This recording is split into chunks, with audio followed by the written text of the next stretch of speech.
So, the title is not clickbait. I almost had to pull a gun on somebody at work. And you might be wondering, how? Why? Aren't you 15? You know, So many questions. And, I understand. I probably even wouldn't believe this story, if someone told it to me, but I can guarantee you it's 100% real. So, anyways, let's tell the story. So basically, this happened like about a month and a half ago. I was working, it was either on a Thursday or Friday that I was working. And, generally, that's the days I work when I'm in school, but I was out of school at the time. So, anyways, basically, going along, normal morning. I'm just stocking in cars, whatever, doing work in the office. And then I just suddenly see these two guys pull up. Now, bear in mind, we cater to a kind of customer that cannot afford, a very nice car. Someone that, can't afford a nice SUV or a nice truck. We're trying to sell some people some cheaper stuff, because that's our kind of market and the kind of area we live in. We also live in an area where we have a lot of rednecks. So, yeah, this is where my fear of something like this happening finally came in. Okay, there we go. But basically, I see these two guys pull up. So one of them is driving a white Ford van. Now, let me tell you right now, I'm not scared of white vans. That's not this video. Basically, he was driving a white Ford van, and the guy behind him, he was trailing in an Equinox. And we have a line of cars at my work that we use to say oh, this is the repair lines, the stuff that needs work done to it. You have a Fireball, don't you? Okay, you don't. But basically, we have a line of cars at work that we have a line basically to say that, oh, these are for repair. These aren't ready to sell yet. And he put his in the repair line. So it's all fine and dandy. I'm just looking out the window being like, okay, we got a customer that needs a repair. And then out of the corner of my eye, I see the guy go to his waistband or whatever on his belt, maybe. I'm not exactly sure.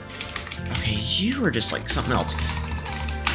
But basically, I see him draw something out of his side, and I swear, from the way it looked how he drew it, I thought he drew a gun. I'm not kidding. I swear I saw it out of the corner of my eye that he drew something, and it was very shiny too. So I was like, oh, did he just draw a gun? Am I looking at this correctly?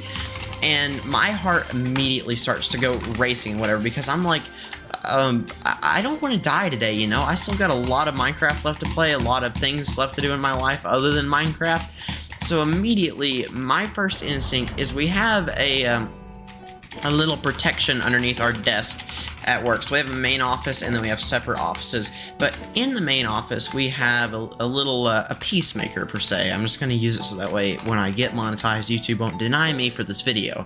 So basically, we have a peacemaker under our desk, and I ran and held my hand down there. My heart's racing at this point.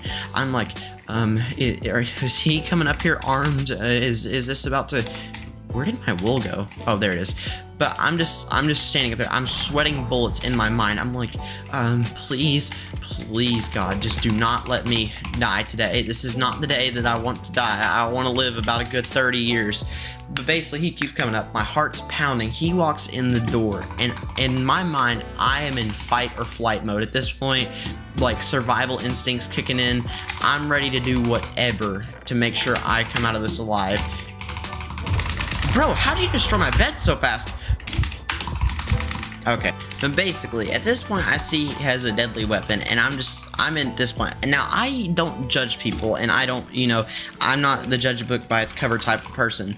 But when you have something that could potentially harm me and other people, whether you're harmless or not, I'm gonna respond. I'm gonna be ready to attack if it's need be at this point. So, yeah, that's just a little word of advisory from me. That's how I felt in that moment. I was like, I'm ready. If this guy comes in full force, I'm gonna be right there with him. So at this point, I'm just waiting, and he comes in the door, and he starts talking. It's like, okay, and my mind's like, okay, nothing's happening so far. So just kind of sit here and calm down a little bit, because it's just the appropriate. I just realized I'm an idiot, but anyways, but basically, I go out to talk to him. I'm trying to build confidence up and just be like, okay, whew, that was close. I don't know if I have enough blocks to get back.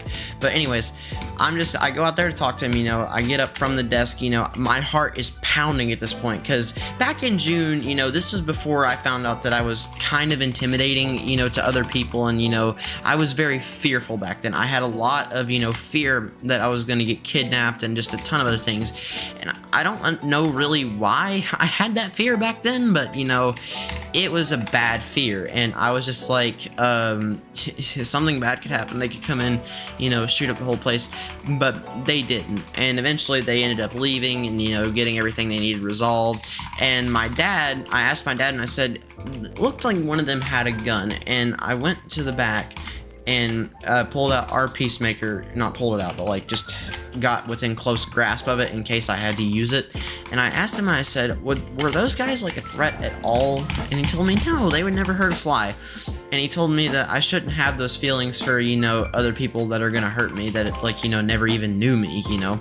Like, not everyone has that mindset of, oh, I'm just gonna go shoot up somewhere, and that, you know, need to be courteous to people instead of assuming that everybody is a threat. And I think that's just a way of, like, because in the past I was bullied, so I've kind of gotten to that mindset of, like, you know, oh, everybody's, like, you know, a threat to me and everything. But it just kind of really opened my eyes to how fearful I was at the end of the day, and it also showed me that there are still good people left in this world. So to basically conclude everything, no, I don't judge people, no, I'm not, like, fearful about anything anymore, and I know now that, you know, not everybody is like that, but I still hold the same truth of, you know, if it is presented to me that I will need to fight, or I will not back down, I will defend myself to the end of my life. But anyways, that's the story. If you don't believe it, that's okay, because personally, I wouldn't believe it either. It just is kind of crazy, especially, you know, when I was 14 at the time when it happened, now 15. Bro, this guy is just chasing me to no end. But anyways, hopefully you guys enjoyed, and I'll see you all next time.